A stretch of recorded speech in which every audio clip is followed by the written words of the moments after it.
As melhores relações são aquelas que resistem ao tempo. A relação de confiança e credibilidade que o programa Tome Ciência construiu com a comunidade científica entre 1987 e 1990 pela Rede Brasil está sendo retomada neste momento com avanços significativos. Se naqueles 3 anos tínhamos conseguido o respaldo de um conselho científico indicado informalmente pela Sociedade Brasileira para o Progresso da Ciência, a SBPC, esta nova fase pela rede STV conta com patrocínio oficial do Instituto Ciência Hoje, da SBPC, e o apoio da FINEP, a quem agradecemos a colaboração. Toda semana nós vamos trazer para você a visão de cientistas sobre questões que afetam a sua vida e refletem no nosso dia a dia. Esta semana vamos tratar de um assunto polêmico. A utilização de células-tronco para desenvolver a cura de males como diabetes e doenças cardíacas está ameaçada por um projeto de lei que, se for aprovado como está no Congresso, é capaz de inviabilizar a pesquisa e, consequentemente, a cura de 5 milhões de brasileiros com doenças genéticas.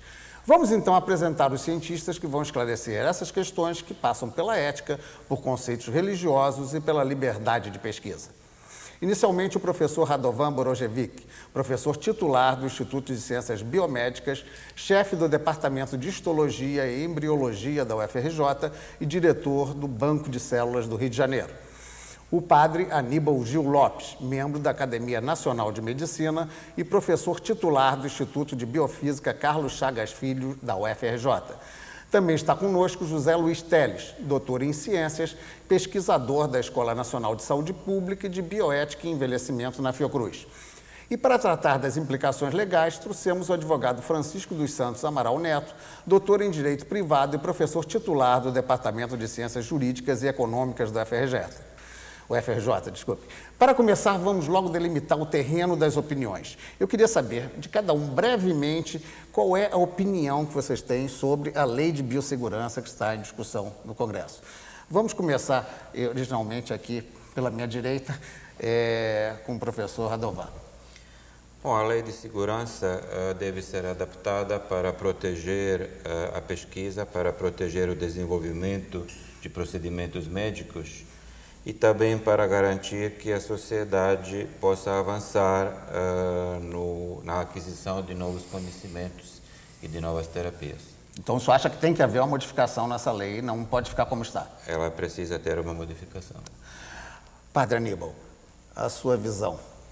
Eu entendo que qualquer legislação que seja voltada para a pessoa humana deve garantir, acima de tudo, a integridade da pessoa. E a questão do conhecimento, ela tem inúmeras formas de ser adquirida, não é? E, certamente, o avanço do conhecimento científico, ele passa por inúmeros caminhos que não envolvem necessariamente a utilização de embrião humano ou qualquer outra situação que coloque em risco a integridade da pessoa humana. Portanto, o senhor concorda com o texto da lei como se encontra no momento. José Teles, sua visão sobre a mesma Lei de Biossegurança?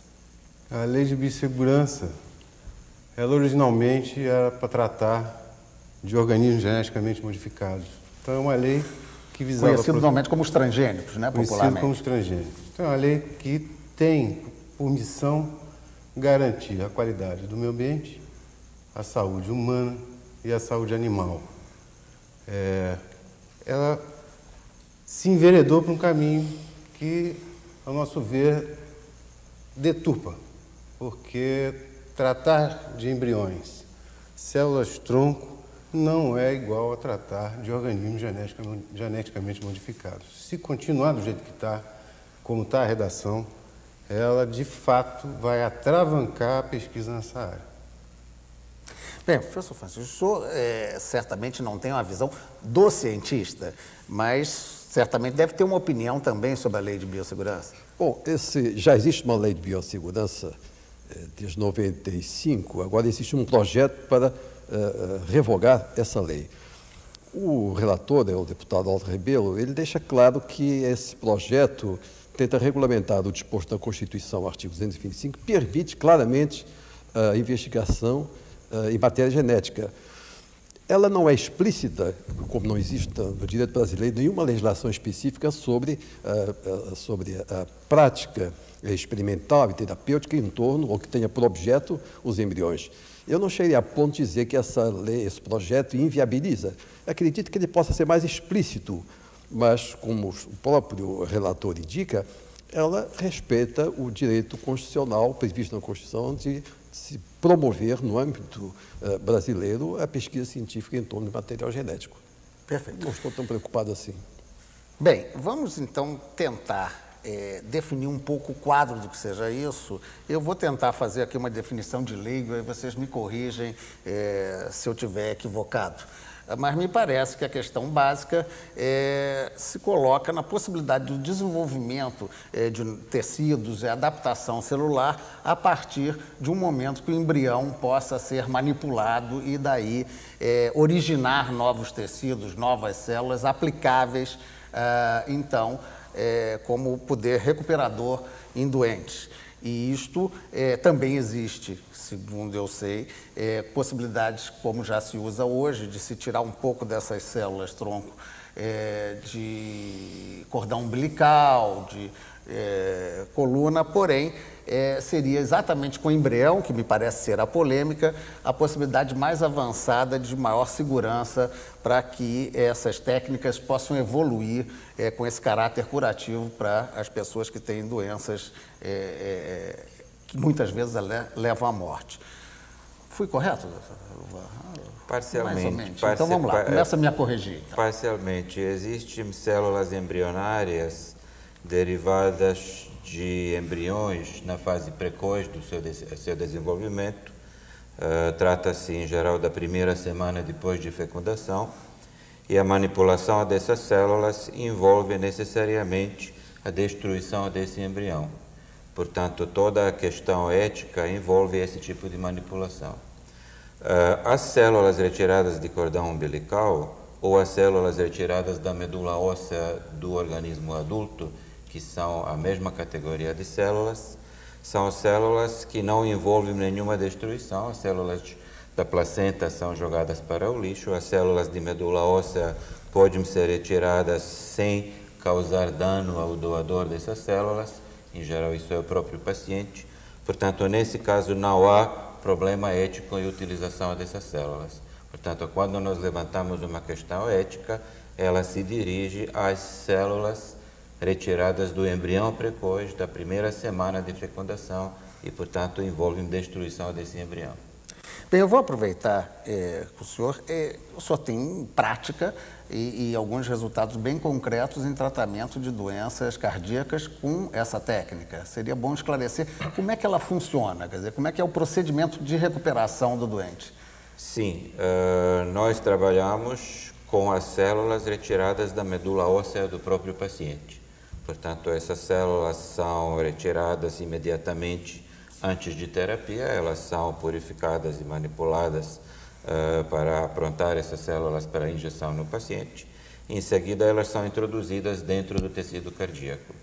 Dentro do tecido cardíaco, elas promovem uma melhora funcional do músculo cardíaco e elas efetivamente geram uma melhora clínica e uma regeneração desse músculo que traz um bem-estar e traz uma saúde para esse paciente que era um paciente grave.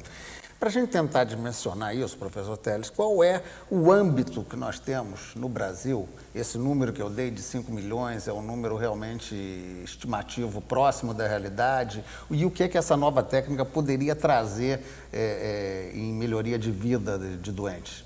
Bom, se pegarmos o exemplo do professor Radovan, de células cardíacas, nós temos hoje uma doença endêmica no Brasil que traz sérias consequências para a população rural, pobre, que é a doença de Chagas, que ainda hoje ceifa vidas, deixa pessoas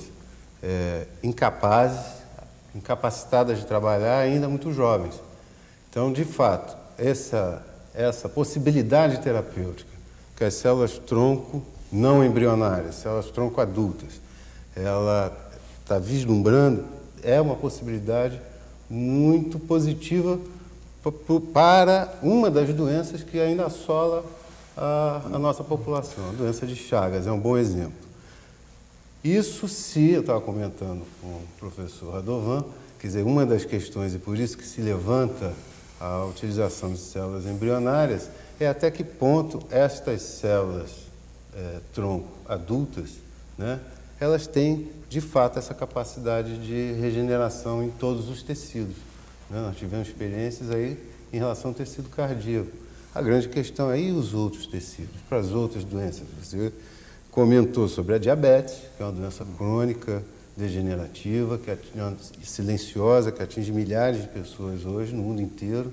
Né? Quer dizer, a possibilidade de regenerar o tecido pancreático para funcionalmente produzir insulina poderia estar abrindo uma nova perspectiva terapêutica. Mas a grande questão é, será que essas células adultas, elas de fato têm essa plasticidade? Se sabe que as células embrionárias têm uma maior plasticidade. Então, as fronteiras da ciência, elas ainda estão se definindo nesse campo. Bem, para a gente entrar na questão, e eu vou passar para o senhor logo depois do intervalo, já da utilização do embrião e da sua importância, nós vamos tratar isso depois do intervalo e voltamos já já, então.